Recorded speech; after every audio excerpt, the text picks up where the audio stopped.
Welcome, everybody. Another edition of Wrestling Therapy, the AEW version of this episode, as we fastly approach All Out. I am back. First of all, my name is Osuji, and I am back. The chair has been filled. My friend John has returned to talk some AEW All Out. John, how are you? I'm doing all right. A couple of days away now, so getting the excitement levels building for sure. And this is the event that you are going to, correct? It is. I will be live in person in Toronto for All Out. Are you one of those people who, like, when they go to this show, like, they take like a couple pictures, or do you just be in the moment? I kind of be in the moment, but I know the way I'll be. I'll probably be trying to get as many pictures and stuff as I can too. At the same moment, my nephews will probably be like, "Put your phone away, put your phone away," and I'm like, "Yeah, okay." I get that. I don't think there's nothing wrong with taking a couple pictures to commemorate the moments. So, what is your excitement level for this pay per view? Um, I'm gonna be honest. Right now, I'd say I'm at about an 8 with this excitement level. And that's pretty good, really, because for me to be at like a 9 or a 10, it would have had to have Swerve and Osprey involved. And when I found out that both of them were injured and both of them were going to miss the pay per view, I was like, wow, I don't know about this card. But over the last, I'd say the last week, they have the last couple of weeks, but over the last week especially, they have really added a lot of really good matches, and they've made the card a lot better. Is there any what match are you looking forward to the most so far? Let's start with that. You know, for me, I'm kind of looking forward to seeing what happens with Hangman Adam Page and Kyle Fletcher. Like, I don't expect Fletcher to win. I think that Hangman, they're not going to give him almost that year chasing the title and have him lose it in like 2 months. I don't see it happening, but I'm interested to see what they do with the Kyle Fletcher and Hangman Adam Page match. And what is your prediction of it? So you're predicting Hangman to win, obviously. I am for that one. Yeah. For that match, I see Fletcher as a possible champion in the future. I talked about that the last time we were on here, Hmm. that he was one of the people I saw that could take the title off of Hangman. But right now, after Hangman went almost a year trying to get that title, I don't see him losing it within like 2 months. Yeah, he'll probably keep it for almost a year. If not, I could see him keeping it until Swerve comes back, however long that may be. Yeah, yeah. Swerve, I think, is out for a few months. Osprey's out for a year, so I don't know if I see Hangman keeping it that long, but we'll see. Okay. We got Adam Copeland and Christian versus FTR. Your thoughts on this? See, this is kind of a Cope and Christian. I would almost call it a farewell tour because it's like all right, they're both in their mid 40s, late 40s now. They're getting up there in years. They finally reunited after however many years apart, and now they're facing FTR, the people that tried to take out and end Copeland's career again. I'm interested to see where they go with that. In the end, because it's Toronto, I think Copeland and Christian probably go over FTR. That's probably a safe pick as well. I mean, I don't really see the hometown guys losing. I honestly thought this match was going to be for the tag titles when FTR was in that triple threat match. I think it was with the Hurt Syndicate, and Yeah, they were. yeah, I thought it was And cool. Brodito. Yeah. Okay, But there's actually been some chatter backstage or whatever that the reason that FTR didn't win that triple threat match is Bobby and Shelton refused to lose to FTR. So they refused to drop the titles to FTR, is what a lot of people are saying. really? Yeah. They wanted to drop the titles to like a younger team or whatever. And that's where you got like the Brodito that's there now as the champions. But the pay per view before it was supposed to be FTR versus the Hurt Syndicate, but the from what I've heard, Lashley and Shelton said no and refused to drop the titles to FTR. Let me ask you a question. What do you think of a person or a team refusing to put somebody else over? See, I think there are a couple of ways you can look at that. You have to look at what this other team or this other person has done. If they've been working and busting their ass and things like that for a while, and you want to give them an opportunity, that's great. Like I more power to you. I think that's probably the right call. If it's somebody that's say like brand new and hasn't really proven themselves yet, then sure I could see you saying no, I don't want to drop the title to so and so. I, I always think it's bad business because I feel like somebody else had to put them over in the past when they were younger, and I feel like if that is true, that they just don't want to put FTR over, like that's just bad business. Yeah. Lashley should be fighting for the world title anyway, in my opinion. But Yeah, I hear what you're saying. all right, let's see what else we got. We got Mercedes Monet versus Riho. Okay. So Mercedes has had that TBS title for over a year now. Yep. And if if it's not Riho, who's it gonna be? We talked about like Alex Windsor, we talked about Athena, people like that previously when Mercedes had matches against them. And we're like, okay, Mercedes could lose to this person. Mercedes could lose to that person. Riho is the first ever AEW Women's Champion. If you're going to take the belt off of Mercedes, who else are you going to give it to than the first ever AEW Women's World Champion? So you're picking Riho. For this match, I am going Riho because I think that it's time that Mercedes started dropping some of those 9 titles or whatever she has worldwide now. It's time that she finally starts dropping those titles. And they could very easily move her up to the world title scene, like she had against Tony Storm a couple of months ago. But they could very easily have her drop the TBS title and move up to that world title scene.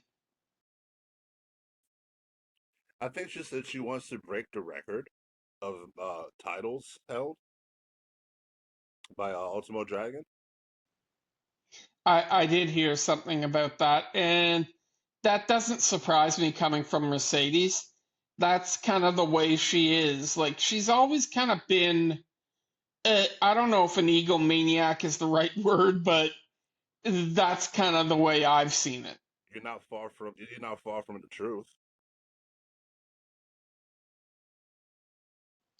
Yeah, she's a spotlight hogger. She's like, oh, it's all about me, and um, like nobody else matters.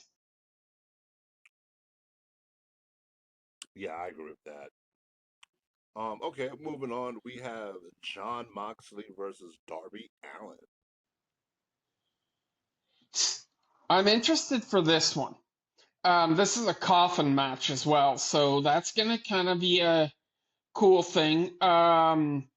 Darby lost his last coffin match that he had to Jack Perry, where Perry was the scapegoat working with the Bucks at that time.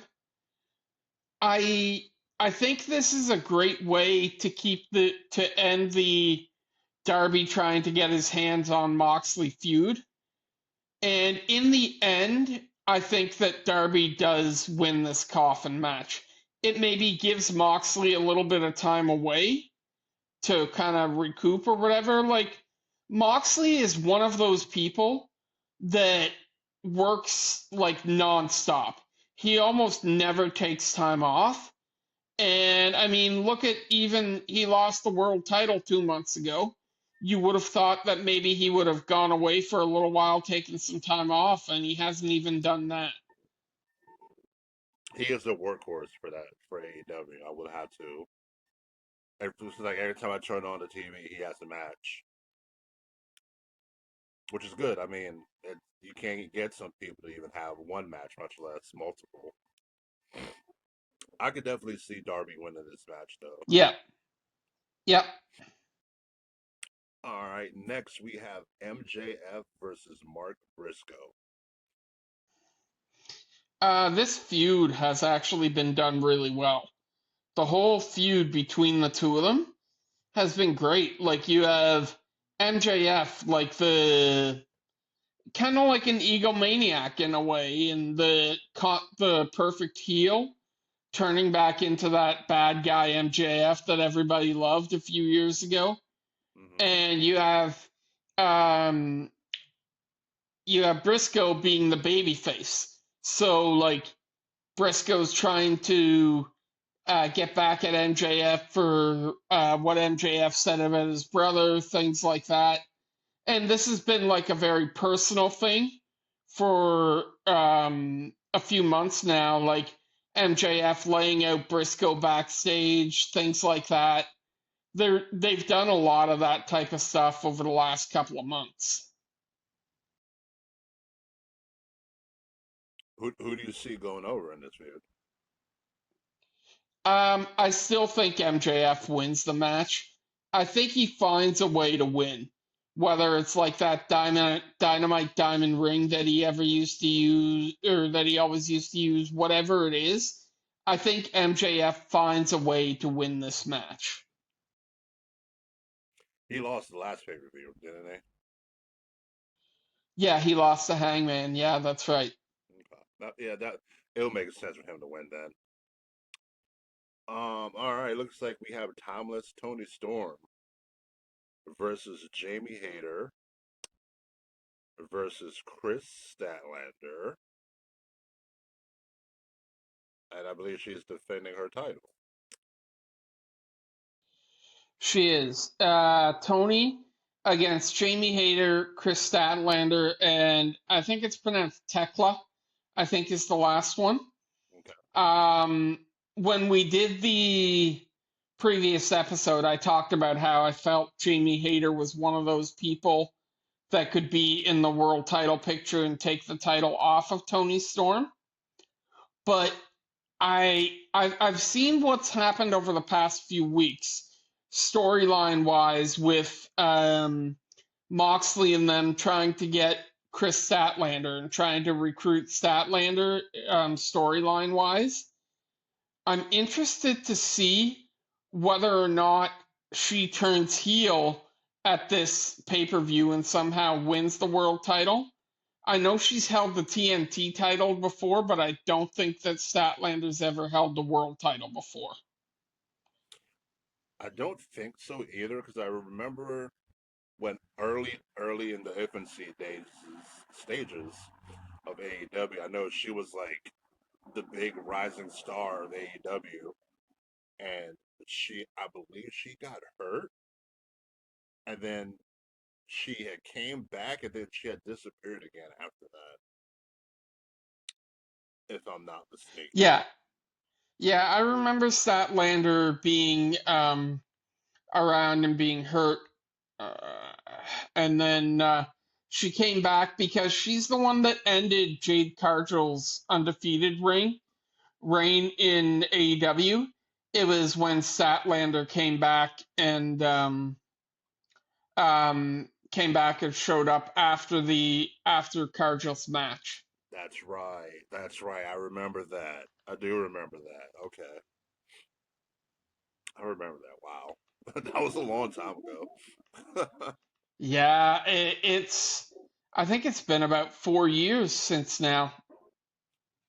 So you're going with Statlander.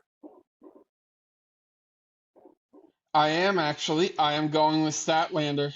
I like how you're not afraid to take a risk and go outside No, the I'm not. box. I like that. I'm not. And the thing is, like, it's like wrestling predictions. One of the things, there are different ways you can go. You can go with your head or you can go with your heart. If you go with your heart, you're not always going to be successful. But what you have to think about is the way they've been booking people. If they've been booking somebody to win a lot or they've been involving somebody in a lot of storylines, there's a strong chance that they're going to win at their next pay-per-view. And that kind of leads me into the another episode I did earlier. About that same situation. We was talking about Io and Stephanie Becker.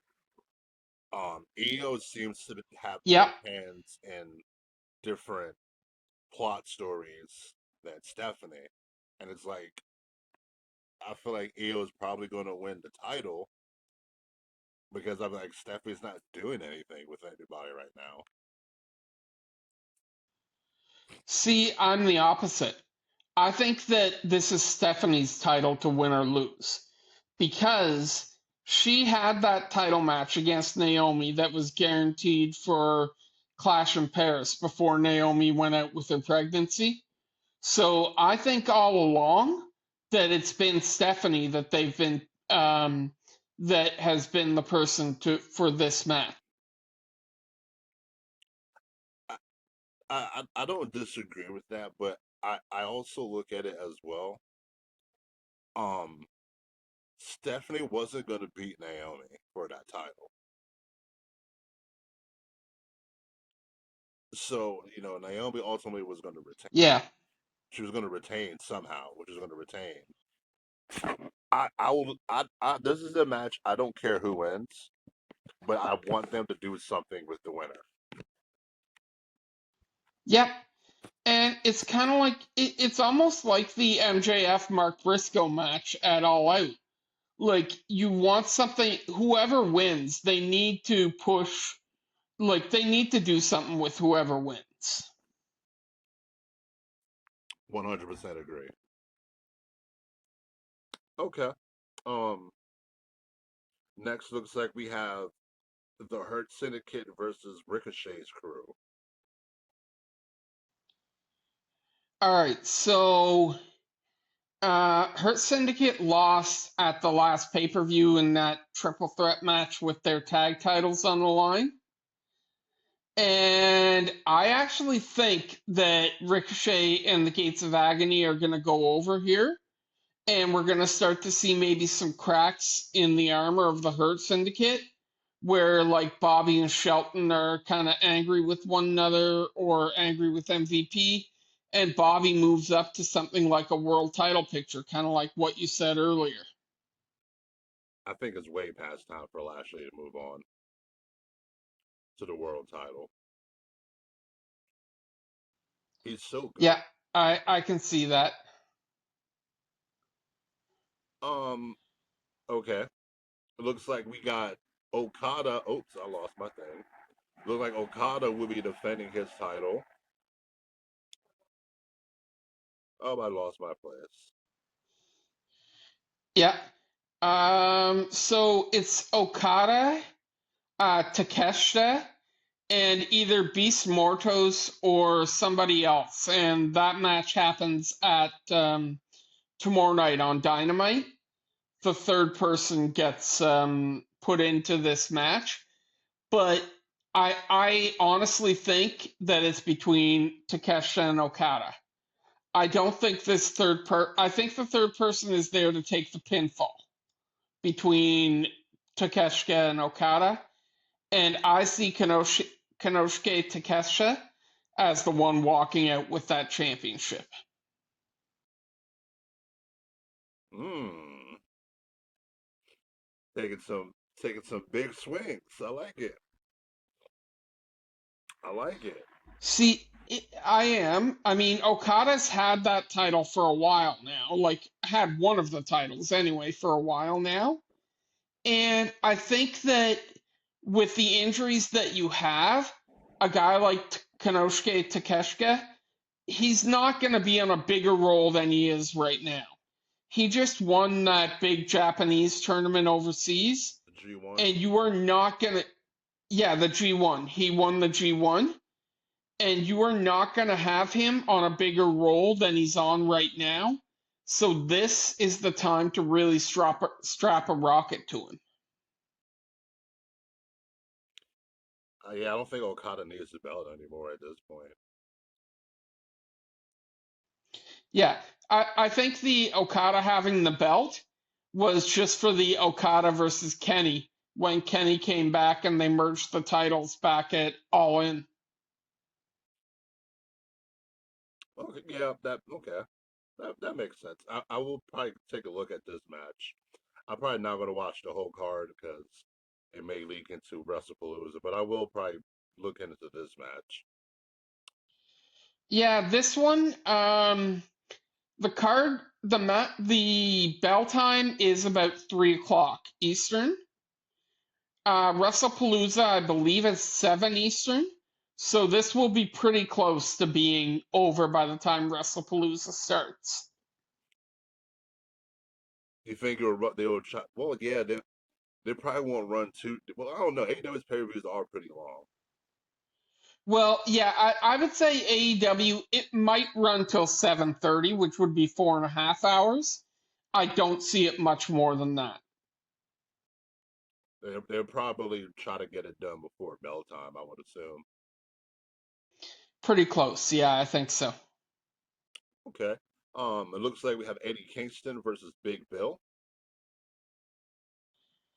All right, so this is Eddie Kingston's return from injury. So I don't think that they're going to bring him back from injury to lose to Big Bill. That's my thought process there. It's fairly simple for me on that one. Yeah.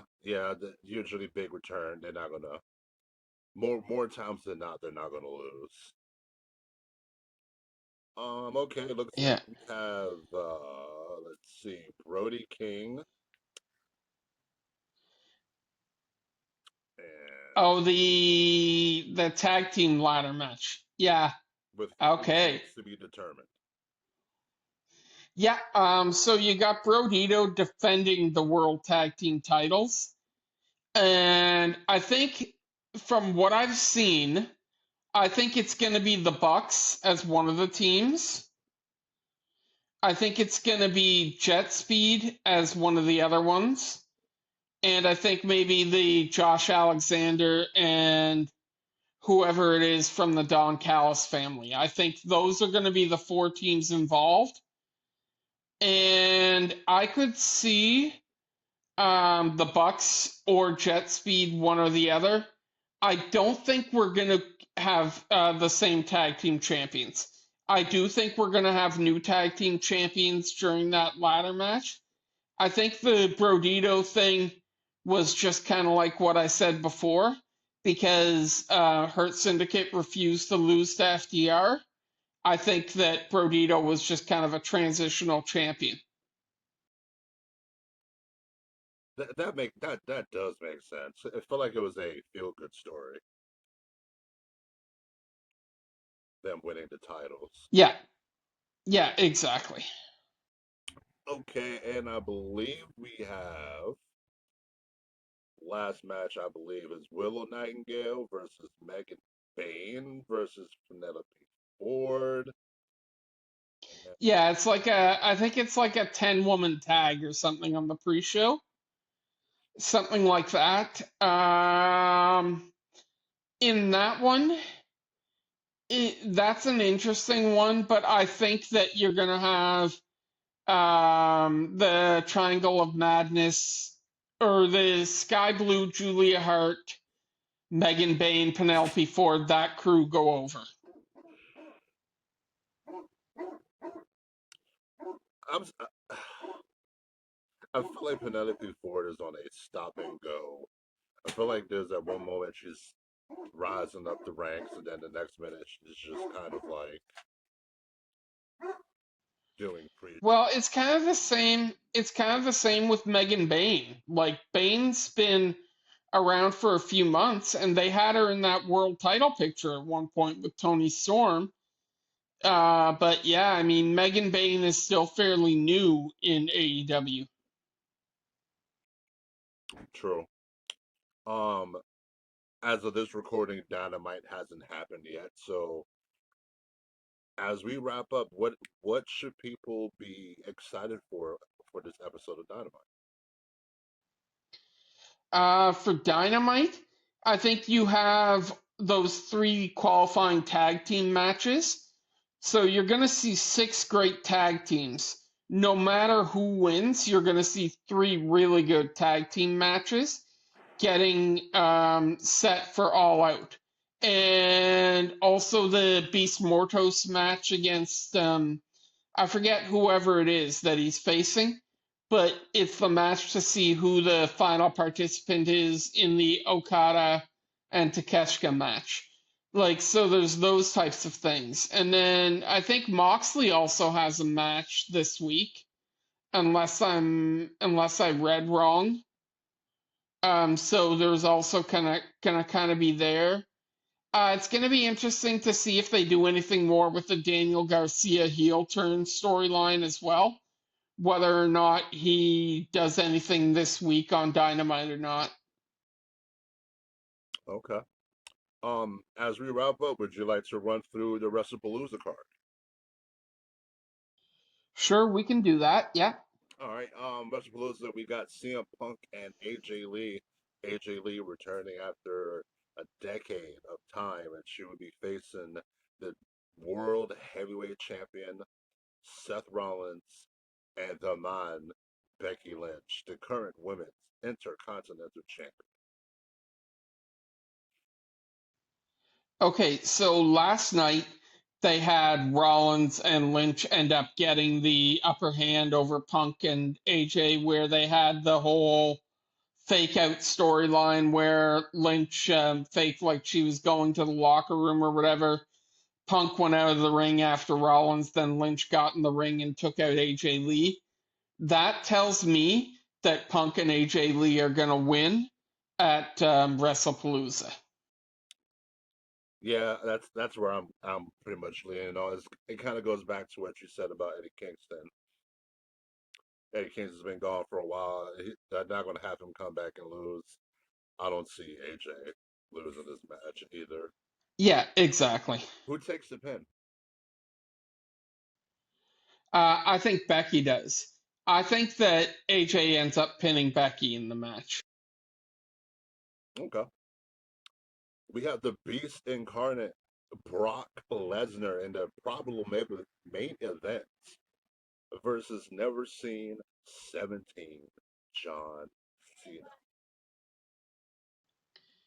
Um, okay, so it's Cena's farewell tour. He's got like 5 matches left, whatever it is. Cena's not losing to Brock. If he loses to Brock, he's not losing clean to him. So Cena will. I have a feeling Cena does defeat Brock.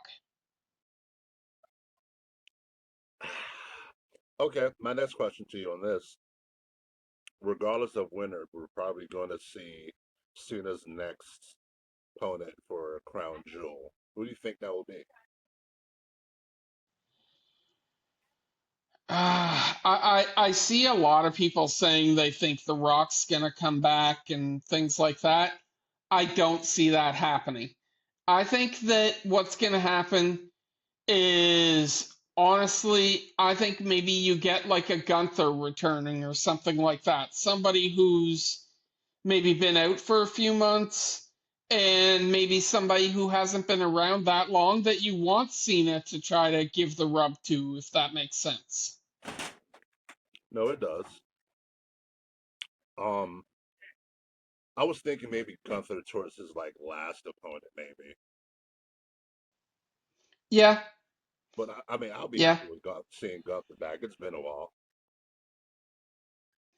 yeah. It's been since he lost the title to Punk at SummerSlam. Yeah.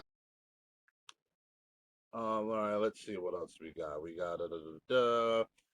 got Drew McIntyre versus the undisputed WWE champion Cody Rhodes for said title. Um. Okay. I think that the Drew and Randy situation is far from over. I think Randy somehow distracts Drew and Cody retains. I don't think Randy gets involved in this.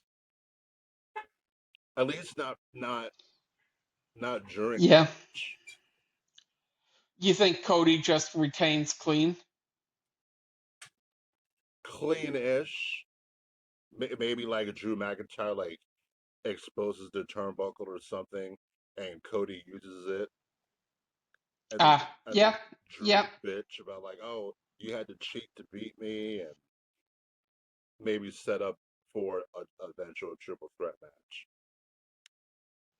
Yeah, I could see them doing that. And then Oh, yeah, last I match, just turned on NXT here too in the background. yeah, I'm getting ready to watch that after this. And the last match we Yeah. have is the Usos versus the Brawns. I love Jimmy and Jay, but Braun and Bronson are taking this. I love the Usos as a tag team, but you're not going to take the momentum that Reed and Breaker have right now and move that away. I don't think. I also think with Seth and Becky losing, I don't think you're going to have the entire Vision faction lose on the same night. That's a good point. Okay. Well, is there anything else you would like to say as we wrap up? Want to thank you for joining today and safe travels to your pay-per-view events. But anything else you would like to say? Well, thank you very much for that. I appreciate it. It's always good to just come on here, chill out, and talk wrestling. It's always fun to do it. I always appreciate the invite, and I hope you have a great rest of your night. Thank you, you too, and we will definitely have you back on afterwards if you would like, and we could discuss the results and of everything. But that was Yeah, exactly. Yeah, no. Go ahead. yeah. But yeah, exactly. Like, um, and I mean, right now, what a time to be a wrestling fan because Saturday is going to be a huge day, two huge pay-per-views. And if you're not a wrestling fan or if you're not happy about what's happening on Saturday, how are you a wrestling fan if you're not happy about the two events we have coming up on Saturday? And on a closing note, you can enjoy both. It's okay. It is okay to enjoy AEW. It's okay to enjoy WWE. This tribalism that the wrestling community have is so dumb. Oh, you're a WWE mark. Oh, you're an AEW mark. You're a fucking wrestling mark. Enjoy wrestling. Yeah, If you like AAA, exactly. watch AAA. If you like AEW, watch AEW, WWE, NXT, TNA, New Japan. There's so much wrestling out there. And speaking, before I cannot be remiss before we close, your thoughts on the greatest intercontinental champion, the greatest Mysterio, Dirty Dom, two belts, Campeon Mysterio. I think that I think it was the right move with putting the AAA World Title on him. I think what it does, Dom, you want to hate Dom. You want to hate him as a character, but you love to hate him. So like he's a lovable heel in a way. Dom is just lovable. How dare you call him a heel, sir? How dare you? We will not tolerate Dom Mysterio slander here today, sir. Okay? He is such a lovable dude. He's been through a lot. You know, Yeah, his deadbeat dad, Rey Mysterio, didn't even want to put the towel around his waist, even though he was his stipulation. Poor guy, poor Dom. yeah, it's been Dom has improved so much from when you first saw him tagging with Ray years ago to now. He is so much better as a character. He's so much better in the ring. Um, he and probably Logan Paul are two of the people that I've seen that have improved the most in ring. And people love to shit on Logan Paul for because he's a shitty person. Sure, he could be a shitty guy, but that you can't take away what he does in the ring. No, you definitely can't. Anyway, that was another episode of Wrestling Therapy. John, thank you for joining us, man. Once again, safe travels. Enjoy yourself at AEW, and we will talk to Thank you you. on the other side. Thank you so much. Have